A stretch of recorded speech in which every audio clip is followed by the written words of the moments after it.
Assalamualaikum warahmatullahi wabarakatuh. Kami dari kelompok satu yang beranggotakan saya sendiri Muhammad Harga Yunus, Esa Putra, lalu Octavia Dwika, Ardelia Fidela, dan juga Depunga Fitri. Di sini kami ingin menganalisis suatu study case.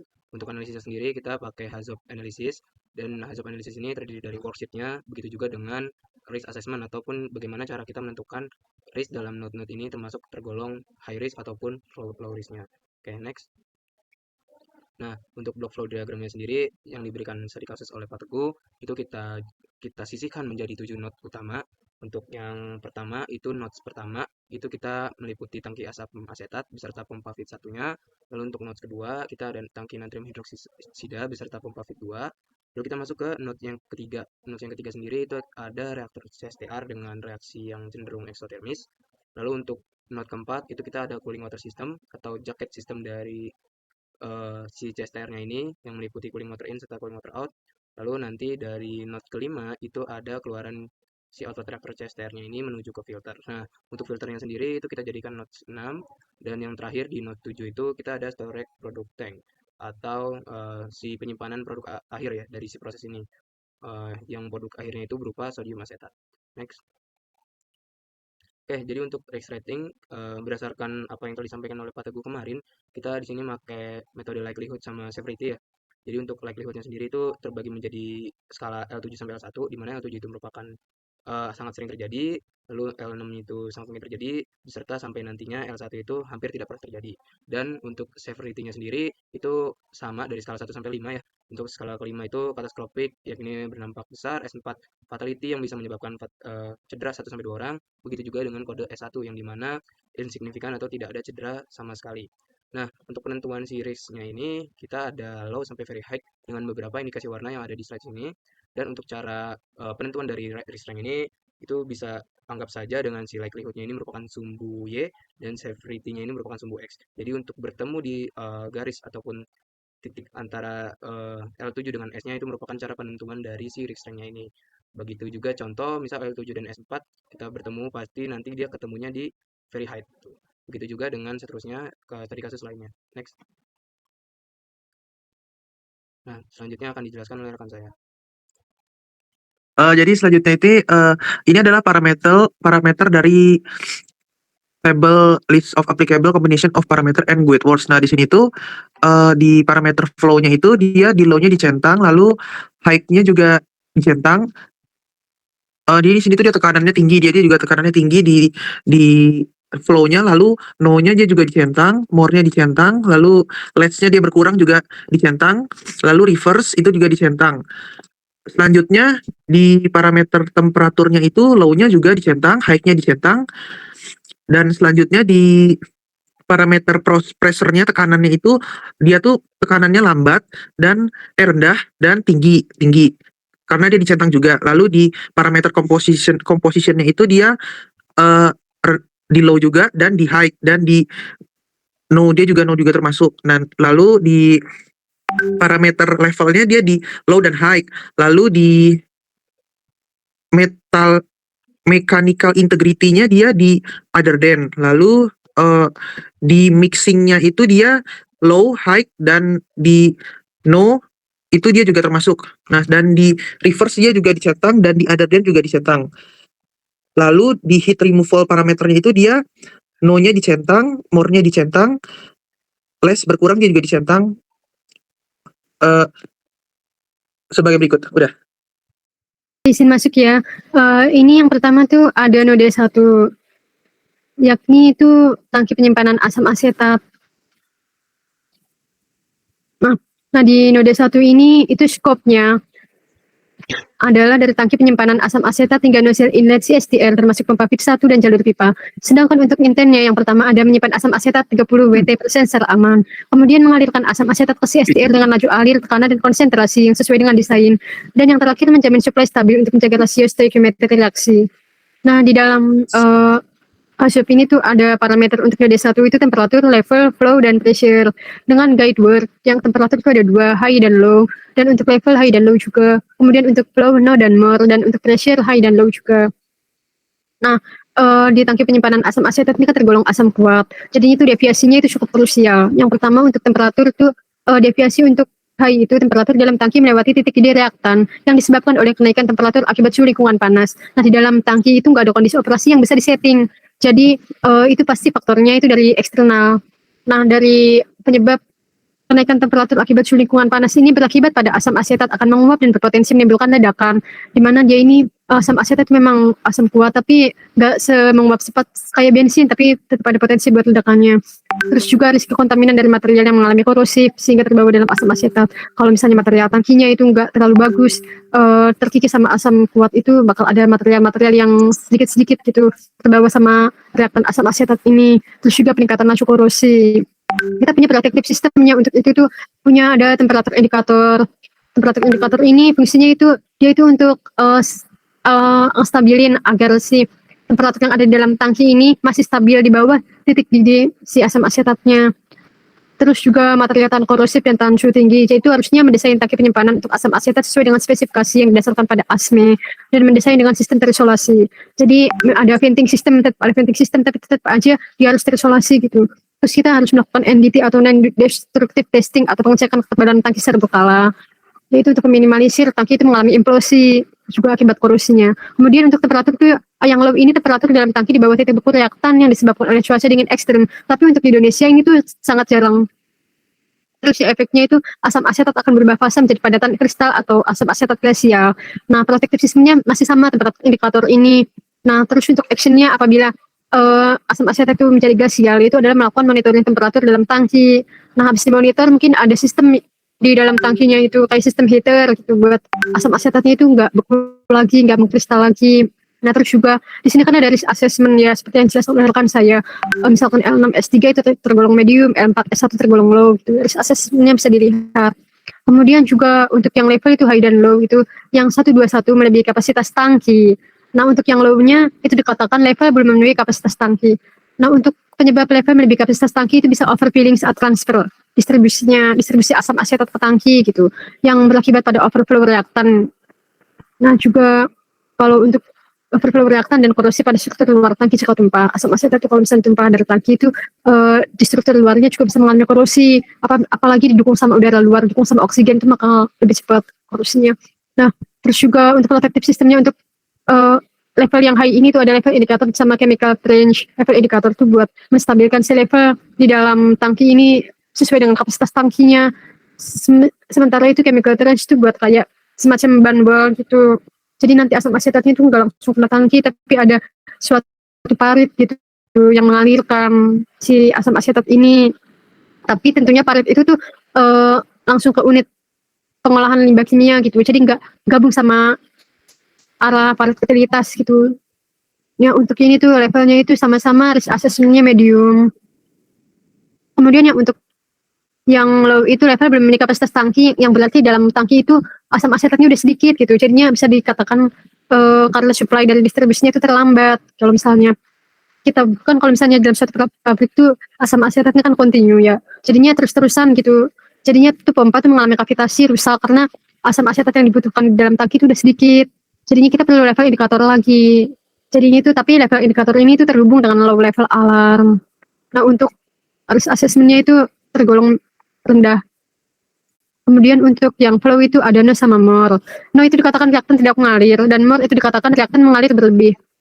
Alasan dari reaktan tidak mengalir itu bisa pompa fit 1 gagal atau valve tertutup. Sedangkan reaktan mengalir berlebih itu bisa karena kesalahan operator dalam mengatur set point di dalam ruang kontrol. Akibat dari pompa fit 1 gagal itu reaksi di CSTR itu terhenti atau tidak stoikiometri. Dan untuk valve tertutup itu bisa menyebabkan potensi runaway reaction jika reaktan lain eksotermik tetap mengalir. Jadi NaOH itu juga yang satunya lagi itu juga basa kuat kan, itu bisa eksotermik juga di dalam CSTR. Terus juga untuk safety-nya, protective systemnya agar reaksi CSTR-nya itu terhenti, itu bisa pakai flow transmitter pada jalur asam asetat yang terhubung ke sistem interlock. Nah, itu artinya itu flow transmitter itu nanti akan mengirimkan feedback dan juga pada jalur asam asetat yang terhubung ke sistem interlock. Sistem interlocknya ini itu di jalur pas feed dua-duanya itu masuk ke CSTR. Jadi kalau misalnya asam asetatnya berhenti, reaktan lain natrium hidroksida juga akan berhenti untuk menjaga laju alir itu sesuai dengan desain dan mengunci aliran feed reaktan lainnya. Dan juga untuk safety instrumented system interlock, ini juga interlock itu untuk memberhentikan reaktan lainnya. Sama seperti yang di atas gitu. Dan kemudian untuk yang more reaktan mengalir berlebih itu kan kesalahan operator. Nah, kesalahan operator itu bisa memicu peningkatan temperatur akibat reaksi berlebih. Kalau udah masuk ke reaktor berarti sudah ada kondisi operasi. Nah, itu buat protective sistemnya itu pakai flow transmitter yang tadi yang kita itu tergantung sistem feedback. Jadi nanti bakal di-set ulang. Terus ya sama flow indikator. Itu untuk menjaga laju alih sesuai dengan temperatur reaktor di monitornya secara kontinu. Dan yang terakhir itu ada pressure high dan low, itu dikatakan tekanan dalam tangki meningkat, dan juga kalau low itu dikatakan laju pengosongan cairan cepat, pump out rate. Disebabkan karena peningkatan suhu seperti yang telah dijelaskan tadi. Nah, akibat dari peningkatan suhu itu tekanan dalam tangki juga meningkat. Itu bisa menyebabkan tank rupture atau kerusakan sambungan las misal, atau berpotensi tangki pecah atau meledak. Nah, itu protective sistemnya itu ada pressure relief valve, yaitu untuk pressure yang valve buat kebuka kalau misalkan memang dia udah ada potensi ledakan, itu akan membuang tekanannya keluar gitu. Nah, kalau misalnya actionnya sebelum pressure relief valve ini bisa kebuka secara otomatis, mungkin bisa melakukan pemberhentian proses shutdown dan mulai inspeksi tangkinya apakah ada kebocoran atau apapun itu. Nah, kalau misalnya yang laju pengosongan cairan cepat itu tangki itu bisa mengkerut ke dalam kolaps. Itu bisa pakai vacuum breaker valve. Caranya itu kalau misalnya udah, kita bisa menghentikan proses pemompaan. Mungkin bisa di next. Nah, kemudian di sini tuh ada node 2. Node 2 itu tangki natrium hidroksida. Itu kan tadi tangki asam ya, yang ini sekarang tangki basah kuat. Kurang lebihnya sama seperti yang di node 1. Tapi skopnya sama aja dari tangki penyimpanan hingga ke nozzle inlet CSTR termasuk pompa fit 2 dan jalur pipa. Kemudian untuk intennya tentunya berbeda. Yang pertama ada menyimpan NaOH 25 Bt% secara aman, mengalirkan NaOH ke CSTL dengan flow rate terkendali dan stabil, dan menjaga rasio neutralisasi yang tepat agar tidak terjadi kelebihan basah. Nah, untuk temperatur, parameter dan guideboardnya masih sama seperti yang ada di node 1, tapi deviasinya tentunya berbeda. Deviasi yang sama itu ada di temperatur yang melewati titik didih reaktan dan di bawah titik kukur reaktan. Untuk levelnya juga masih sama, level melebihi kapasitas tangki dan belum memenuhi kapasitas tangki. Flow-nya juga sama, reaktan tidak mengalir dan reaktan mengalir berlebih. Dan untuk pressure-nya, tekanan dalam tangki meningkat dan laju pengosongan cairan cepat. Itu masih sama aja. Tapi di sini itu ada perbedaannya, plus itu dari temperatur melewati titik di reaktan disebabkan pelaritan NaOH padat dalam air yang memicu reaksi eksotermik. Yang dimana itu NaOH padatan butuh pelaritan, sehingga efektif penguapan air secara drastis yang memberi efek boiling yang berisiko tangki itu meledak. Tapi protective sistemnya ini bukan kayak temperatur indikator gitu, tapi cooling system. Dan untuk actionnya water spray di bagian luar tangki ataupun matiin sumber panasnya. Dan di sini itu kurang lebihnya sama seperti yang ada di node 1. Tetapi yang membedakan itu adalah cara kita buat handling material si asam sama basa ini. Untuk slide selanjutnya, saya akan jelaskan rekan saya. Oke, baik. Oke, baik. Untuk selanjutnya kita menjelaskan ke note yang ketiga, yakni ada CSTR reaktor ya, yang dengan reaksi eksotermis. Jadi untuk skopnya sendiri atau jangkauan apa yang kita analisis ini merupakan seluruh isi reaktornya, di mana hal ini termasuk zona reaksi, agitator, serta outlet dari si CSTR-nya ini menuju ke holtengnya nanti. Nah, untuk intentnya sendiri, sebagaimana si CSTR ini beroperasi, yakni pertama untuk menjalankan reaksi neutralisasi secara kontinu pada temperatur, lalu yang kedua pertekanan, 3 level, dan keempat itu komposisi sesuai dengan desain untuk menghasilkan sodium asetat sesuai dengan keinginan si perusahaan atau sesuai spesifikasi. Nah, untuk yang pertama itu kita ada parameter temperatur, di mana dari parameter temperatur ini terdiri dari dua guide word, yakni ada low dan height. Lalu untuk deviasinya sendiri ada height dan low juga, di mana mungkin bisa dilihat dari sini ya, teman-teman, dari cause dan efek dari si temperatur yang tinggi ataupun temperatur yang rendah, dan bagaimana cara menanggulangi kedua deviasi ini. Yang pertama untuk tingginya temperatur itu bisa dilakukan dengan adanya penambahan temperatur indikator ataupun TI, yang dimana fungsi TI ini adalah mampu memberikan indikator ataupun memberikan suatu tanda untuk bahwasanya temperatur ini sudah lebih ataupun kurang dari target yang diinginkan. Lalu untuk yang low itu bisa dengan adanya sistem kontrol, bisa dalam rentang yang bisa cukup terlalu rendah, dia akan memberikan suatu indikasi ataupun hal lain sebagainya agar tidak terjadi temperatur yang berlebih ataupun yang kurang. Lalu untuk risknya sendiri itu seperti yang sudah saya jelaskan sebelumnya ya di slide itu, untuk yang high temperatur ini dia tergolong high ratingnya, risk ratingnya, di mana untuk hal ini mencegah high yang risk rating cukup tinggi, itu bisa dilakukan dengan action tambahkan high temperature interlock untuk menghentikan feed reactant saat suhunya itu melebihi batas amannya. Lalu untuk yang kedua, itu kita ada parameter level ya. Jadi untuk parameter level sendiri itu ada guide word-nya, ada high level serta low level. Lalu untuk cause atau disebabkan karena apa, ini ada dalam kolom cause ya, bisa dilihat sendiri mungkin untuk mengefisiensikan waktu. Lalu untuk efek, itu juga tertera dalam kolom efek apa yang disebabkan oleh tingginya level.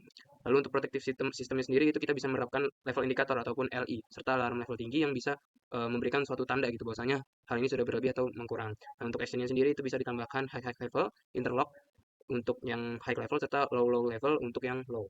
Nah, untuk risk ratingnya sendiri itu untuk yang high level dia tergolong low ya. Dan untuk yang low level juga itu tergolongnya low level risk rating. Lalu untuk yang ketiga itu kita punya parameter pressure ya. Untuk pressure sendiri itu terdiri dari dua deviasi yang ini high pressure dan low pressure. Bisa dilihat sendiri untuk cause-nya dan efeknya. Dan untuk protective systemnya sendiri itu kita bisa melengkapi dengan adanya PI atau pressure indicator serta pressure relief atau PR yang dimana hal ini bisa mencegah hal tersebut. Nah, untuk risk ratingnya sendiri dia tergolong high, maka dari itu diperlukan pengujian PR atau pressure relief valve serta pengujian kapasitas gitu. Untuk yang low-nya sendiri, untuk bentuk protektifnya itu kita bisa menggunakan pressure indicator dan alarm tekanan rendah agar dapat memberitahukan bahwasanya si pressure ini cukup rendah gitu. Dan untuk risk ratingnya sendiri itu masuk ke low ya. Dengan perhitungan yang seperti saya sudah sampaikan sebelumnya. Untuk yang selanjutnya kita punya parameter flow ya. Untuk parameter flow di sini terbagi menjadi dua. Kita membahas flow outletnya dulu ya. Flow outletnya itu dengan beberapa guide word. Lalu untuk deviasinya ada no flow, less flow, dan more flow. Untuk cause disebabkan oleh apanya, ini bisa dibaca sendiri oleh teman-teman. Lalu untuk efek dengan adanya disebabkannya no flow, less flow, dan more flow akan menyebabkan apa pada proses. Lalu untuk bentuk mitigasinya itu ada di protective system, di mana untuk level dalam kita mencegah si hal ini agar nggak terjadi itu bisa ngelakuin apa aja itu ada di kolom protective system. Lalu untuk yang di action itu kita sama seperti sebelum-sebelumnya kita melakukan hal-hal yang bisa direkomendasikan untuk meminimalisir terjadinya suatu hal tersebut. Next slide, kita ngebahas yang namanya flow pada bagian inlet total. Untuk inlet total sendiri kita menggunakan keyword yang sama, no less more, di mana untuk no deviasinya sendiri ada no flow, less flow, dan more flow sama. Dan untuk cause atau penyebabnya itu disebabkan oleh apanya itu ada di sini dan efeknya bisa apa. Lalu untuk protective systemnya seperti apa dan si actionnya itu bisa gimana. Dan untuk hal ini itu pada no flow pada outlet no flow pada inlet sorry. Untuk ini bentuk risk ratingnya merupakan low.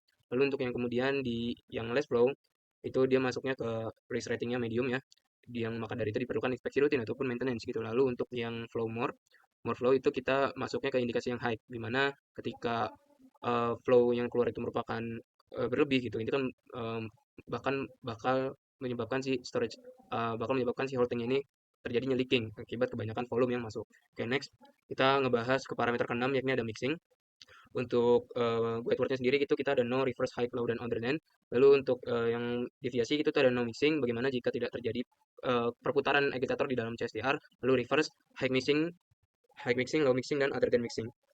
Untuk other than mixing kita spesifikasikan bagaimana jika pattern atau pola yang terjadi di dalam agitator ini berbeda gitu. Jadi untuk cause ataupun efeknya sendiri itu bisa dilihat oleh teman-teman di sini penyebab-penyebab seperti apa. Lalu bentuk protective system atau mitigasi yang bisa diterapkan adalah ini tertera, bisa teman-teman baca juga. Lalu untuk actionnya itu bisa ditambahkan alarm high RPM ataupun low RPM gitu. Jadi untuk adanya bentuk mixing atau dari si agitator yang berputar di dalam CSTR ini mampu terkontrol dengan adanya monitoring oleh operator gitu. Jadi untuk risk ratingnya ini cukup beragam ya tergantung dari si deviasinya ini. Jadi untuk deviasi yang pertama di mixing yang no itu kita ada high ya. Jika tidak terjadi adanya agitator di dalam situ, maka reaktor CSTR ini tergolong tidak berhasil dalam membuat si produksi sodium asetat di dalamnya karena tidak terjadi perputaran gitu. Lalu untuk yang kedua itu ada di bagian mixing yang reverse di mana dia itu salurannya balik lagi dan ini termasuk risk rating yang low di mana nanti untuk rata-rata yang saluran yang balik lagi ke tempat sebelumnya itu merupakan hal yang jarang sangat di industri, tapi tidak bisa dipungkiri bahwasanya hal ini bisa terjadi. Lalu untuk yang selanjutnya itu kita masuknya risk rating yang low di bagian high karena ketika high mixing semakin cepat si mixingnya ini maka nanti si suatu komposisi ataupun kondisi yang ada di reaktor Chester ini tidak sesuai dengan yang diinginkan. Lalu begitu juga dengan yang low itu ada low mixing itu dia masuknya ke risk rating yang low. Lalu yang terakhir itu ada other than yang dimana other than ini wrong mixing pattern ataupun polanya yang berbeda gitu. Untuk wrong mixing pattern ini dia masuknya ke risk rating yang low. Oke, untuk yang selanjutnya parameter terakhir itu kita akan menganalisis komposisi. Untuk komposisinya sendiri itu kita ada 4 guide word ya. Yang pertama ada height, lalu yang kedua itu ada low, lalu yang ketiga itu ada no, dan yang keempat ada other than. Untuk PPT tolong digeser ke kiri dulu bisa. Nah, Untuk deviasi sendiri itu ada high composition, lalu untuk low composition, no composition, dan wrong composition. Nah, wrong composition di sini yang dimaksud adalah bagaimana jika yang di salah satu komposisi ini tidak sesuai dengan spesifikasi yang diinginkan. Nah, untuk cause dan efeknya itu mungkin bisa dibaca sendiri ya teman-teman. Lalu ada bentuk mitigasi di protective systemnya seperti apa, lalu actionnya yang bisa kita lakukan untuk meminimalisir hal tersebut itu seperti apa. Nah, untuk yang high composition ini merupakan masuk ke risk rating yang high, yang dimana ketika high composition ini itu terjadi, maka nanti produk yang dihasilkan itu tidak akan sesuai gitu. Begitu juga dengan yang selanjutnya di deviasi itu ada yang low. Untuk yang low itu dia masuknya ke risk rating medium, lalu untuk yang no itu dia masuknya ke risk rating low, dan yang terakhir ketika pola si pencampuran ataupun pola komposisinya ini salah gitu, wrong composition tidak sebanding dengan yang ada di desain, itu akan menyebabkan risk rating yang medium. Oke, next selanjutnya. Selanjutnya kita akan membahas note yang keempat, yakni cooling water system atau jaket pendingin pada reaktor Chester.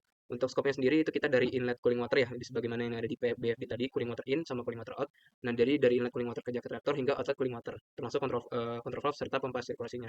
Dan untuk inlet internnya sendiri, sebagaimana peran si cooling water system ini yakni menghilangkan panas reaksi eksotermis dari reaktor Chester serta menjaga reaktor ini tetap dalam batas desain yang aman dan stabil untuk mencegah hal-hal yang tidak diinginkan. Oke, untuk yang pertama, parameter ini itu ada flow dengan guide word no less more than reverse. Lalu untuk yang selanjutnya itu ada cause dan effect-nya. Ini bisa dilihat sendiri oleh rekan-rekan kalian. Untuk protective systemnya, bentuk mitigasi dalam hal mencegah ini seperti apa. Lalu untuk action-nya ini bagaimana. Lalu untuk risk assessment-nya ini kita terdiri dari dua risk yang high ya. Itu ada di no flow dan less flow. Lalu untuk yang selanjutnya itu ada di low 2. Lalu untuk yang kedua itu ada di temperatur ya, parameter temperatur, yakni di cooling water inlet sendiri dengan deviasi bagaimana jika si cooling waternya ini temperaturnya tinggi atau panas gitu. Lalu bagaimana jika dengan deviasi yang kedua, bagaimana kalau misal cooling waternya inletnya ini suhunya rendah gitu. Dan itu ada cause effect-nya juga, mungkin bisa dibaca oleh teman-teman sendiri. Lalu untuk protective systemnya, untuk mitigasi bagaimana dengan adanya kasus-kasus seperti ini, lalu ada bentuk action atau rekomendasi yang bisa dilakukan untuk mencegah hal ini agar tidak terjadi atau bentuk pencegahannya. Lalu ini terdapat juga ya si risk rating-nya, di mana risk rating-nya ini tergolong medium ya di L4 dan S3, begitu juga dengan yang low temperatur. Lalu kita masuk ke parameter yang ketiga, itu ada pressure, ada high dan low dengan deviasi yang high pressure dan low pressure, di mana dia menyebabkan cause seperti ini dan effect seperti ini. Lalu bentuk protective systemnya itu bisa dengan cara yang ada di sini. Lalu untuk actionnya sendiri, bentuk rekomendasi yang bisa dilakukan adalah yang ada di sini juga. Lalu untuk yang keempat kita ngambil parameter mechanical integrity atau integritas mekanis. Nah, untuk deviasinya sendiri ini merupakan adanya kebocoran gitu di antara jaket serta reaktornya. Dan kebocoran ini menyebabkan apa itu bisa dilihat di sini, dan efeknya apa kepada proses seperti ada di sini. Lalu untuk bentuk protektifnya itu kita bisa melakukan maintenance atau pengujian ketebalan si material. Lalu untuk program preventifnya ini bisa dilakukan dengan cara maintenance dan inspeksi secara non-destruktif atau tidak merusak material suatu bahan itu. Nah, untuk mechanical integrity ini dia tergolong risk ratingnya cukup tinggi ya, yakni di height dengan L4 dan S4. Lalu untuk yang selanjutnya kita ngebahas parameter heat removal ataupun bagaimana si kinerja cooling water system ini dalam membuang panas. Itu kita memiliki guide word 3, itu ada no, less, dan more. Lalu untuk deviasinya bagaimana jika tidak ada heat ataupun panas yang reduce di CTR, lalu ada bagaimana jika panas yang itu tidak minim gitu, bagaimana jika berlebih gitu ya, apa yang diserap oleh si heat removal ini. Nah, untuk cause dan effect-nya ada di sini, mungkin bisa dilihat oleh rekan-rekan sekalian. Lalu untuk protektifnya itu kita bisa diterapkan dengan cara menggunakan high temperature ya, high temperature alarm, lalu temperature control ya, itu bisa sangat penting pada si cooling water system ini. Lalu bisa untuk action kita merekomendasikan bahwasanya ada interlock ya, serta adanya bentuk maintenance secara rutin. Untuk risk assessment sendiri, heat removal itu untuk tanpa adanya no heat removal ini tergolong medium. Lalu untuk yang heat removal yang less itu tergolong low. Lalu untuk yang more itu dia juga termasuk low. Oke, next. Untuk note 5 akan dijelaskan oleh rekan saya.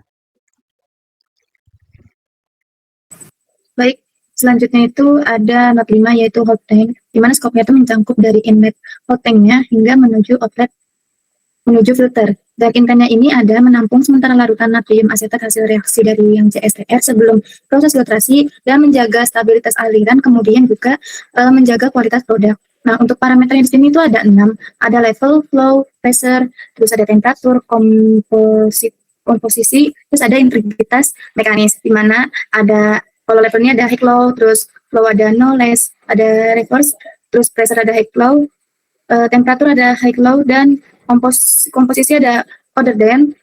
Yang beda ini di integritas ini ada leak dan rupture. Dimana kalau misalkan kita bahas yang di integritas ini, yang leak ini ada kebocoran tangki yang bisa disebabkan karena korosi, di mana nantinya ini dapat menyebabkan potensi paparan kimia dan kena orang-orang yang kerja. Terus kemudian untuk yang rupture itu kan tangkinya pecah, itu tuh bisa karena overpressure-nya yang ekstrim. Terus yang ini tuh lebih parah banget efeknya, bisa menyebabkan kecelakaan besar dan potensi korban jiwa. Nah, untuk actionnya itu bisa dengan inspeksi rutin. Kalau yang leak dengan cara membuat program monitor korosi pada tangki yang holdingnya. Sementara untuk yang rupture itu memang dari awal harus dengan menggunakan desain yang sesuai dengan kode ASME. Kemudian selanjutnya untuk yang risk assessment pada yang leak itu dia L3 dan S4, di mana dia tergolong medium. Sementara untuk yang rupture ini dia L1 dan S5 tergolong low. Next. Selanjutnya ini ada note 6 yaitu filter. Skopnya ini mencakup seluruh sistem filtrasi mulai dari pipa inlet, setelah hot tank hingga pipa outlet sebelum si penyimpanan natrium asetat atau storage tank. Dan intentnya ini memisahkan padatan atau impuritas dari larutan agar produk yang masuk ke tempat penyimpanan memenuhi spesifikasi kejernihan dan kualitas. Untuk parameternya ini ada 5, ada flow untuk yang inlet dan pressure, temperatur, komposisi, dan integritas mekanis. Sementara untuk cok panennya ada no, less, more. Kemudian yang pressure ada high, low, temperatur ada yang high, komposisi other than, dan integritas ini ada leak. Di sini kita coba bahas satu yang komposisi, di mana dia ini ada komposisi selain itu other than, yaitu nanti filternya ini masih keruh karena dia belum jernih gitu kan.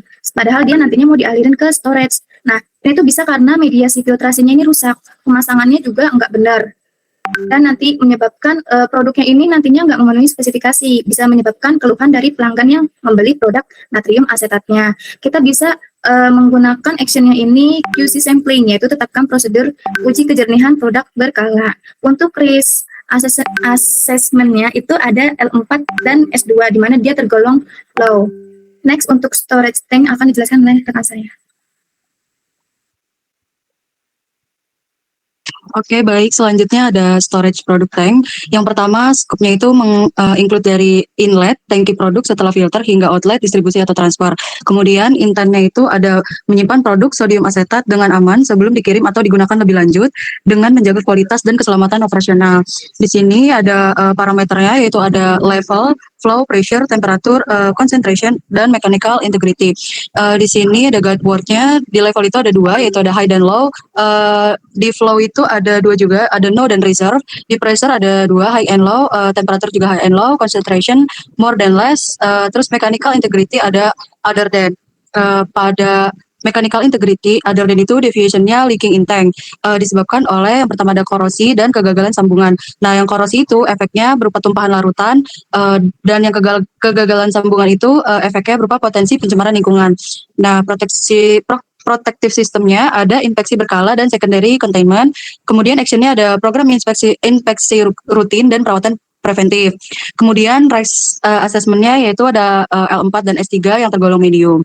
Di sini juga ada flow-nya, flow reserve flow, itu ada 2 penyebab juga. Yang pertama perbedaan tekanan pada jalur distribusi dan check valve gagal. Perbedaan tekanan pada jalur distribusi ini berefek kontaminasi produk, sedangkan yang check valve gagal itu berefek gangguan kualitas.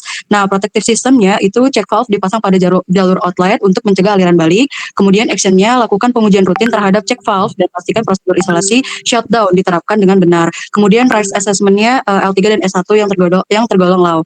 Dan parameter yang lainnya bisa teman-teman baca sendiri, dan ada cause dan efeknya juga, kemudian protective systemnya dan actions-nya, kemudian risk assessment-nya. Cukup. Baik, sekian yang bisa kami sampaikan. Kami dari kelompok 1, mohon maaf apabila terdapat kesalahan dalam menyampaikan ataupun terkesan terburu-buru dalam menyampaikan presentasi kali ini. Saya tutup. Wassalamualaikum warahmatullahi wabarakatuh.